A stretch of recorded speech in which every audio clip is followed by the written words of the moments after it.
Сәбиіне Құнанбай мен Абай есімін қойғандарға 180-300 мың теңгеден беріледі екен.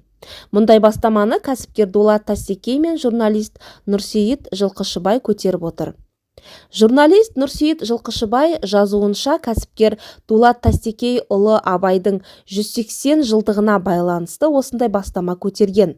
2025 жылдың 10 тамыз күні дүние есігін ашқан барлық Абайларға 180 мың теңгеден бермек.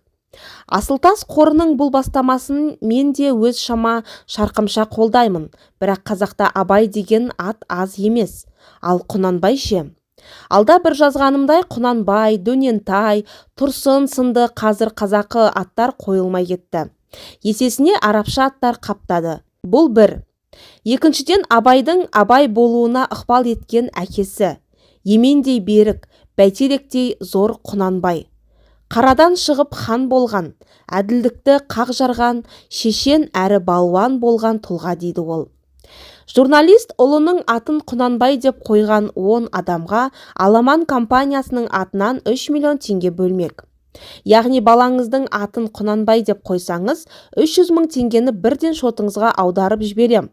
Ол үшін мына нөмірдің WhatsApp-ына дәлелдейтін ту туралы куәлікті жіберсеңіз болғаны. Бұл шара 1 наурыздан басталады. Оған дейін барынша репост жасап қолдап жіберсеңіздер.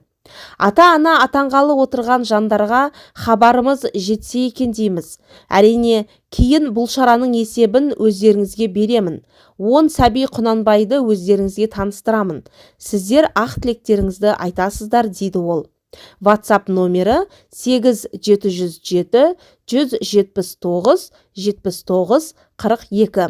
Осы нөмірге балаңыздың туылғанын дәлелдейтін ту туралы куәлікті жіберсеңіз болғаны.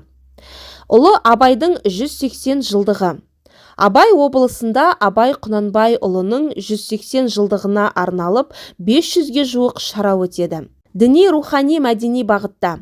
Оның ішінде халықаралық деңгейдегі ғылыми тәжірибелік конференция, республикалық ақындар айтысы, жыр мүшәйралары және көрмелер. Хакімнің мерейтойына әлемнің әр түпкірінен меймандар да көптеп келеді деп жоспарланып отыр.